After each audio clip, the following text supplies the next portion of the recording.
L'info écho avec Capital. On commence avec le variant Omicron, alors que des premiers cas de ce nouveau variant ont été détectés en Belgique, au Royaume-Uni, en Italie, en Allemagne ou encore en Australie. De nombreux pays commencent à prendre leurs dispositions pour limiter sa propagation.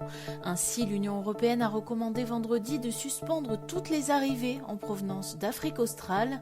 Une mesure également prise par les États-Unis, le Canada ou encore le Japon. Israël a pour sa part pris des mesures plus drastiques en fermant totalement ses frontières aux ressortissants étrangers dès dimanche. Retrouvez plus de détails sur notre site. L'info pratique, samedi, le ministère de la Santé a annoncé dans un communiqué à destination des soignants que tous les cas contacts de personnes testées positives à ce nouveau variant du Covid devraient s'isoler, et ce, même si elles sont complètement vaccinées. La Direction générale de la Santé invite les soignants et les laboratoires à faire preuve d'une grande vigilance, en particulier lors de l'interrogatoire des personnes dépistées, notamment en questionnant sur un potentiel séjour à l'étranger dans les 14 jours précédant la date des symptômes. Pour les personnes revenant d'Afrique australe, la DGS préconise la réalisation d'un test PCR et non d'un test antigénique. Le chiffre du jour, 2550 €, c'est le montant de l'aide que recevront à partir de janvier les femmes serbes qui mettront au monde leur premier enfant.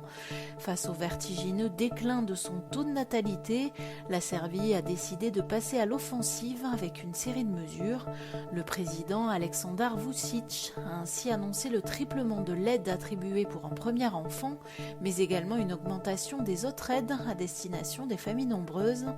L'exécutif serbe envisage même d'accorder aux jeunes couples qui poursuivent leurs études des subventions pouvant atteindre 19 500 € pour les aider à acheter leur première maison et à fonder une famille. On termine avec l'annonce du ministre de l'Agriculture et de l'Alimentation sur le scandale du chlordécone. Dimanche, Julien Denormandie a annoncé qu'un décret reconnaissant le cancer de la prostate comme maladie professionnelle serait pris avant la fin de l'année. Il rendra possible l'indemnisation des agriculteurs empoisonnés par le chlordécone via un nouveau fonds d'indemnisation pour les victimes de maladies professionnelles liées aux pesticides. Interdit en France en 1990, le produit avait continué à être autorisé dans les champs de bananes des Antilles par dérogation ministérielle jusqu'en 1993.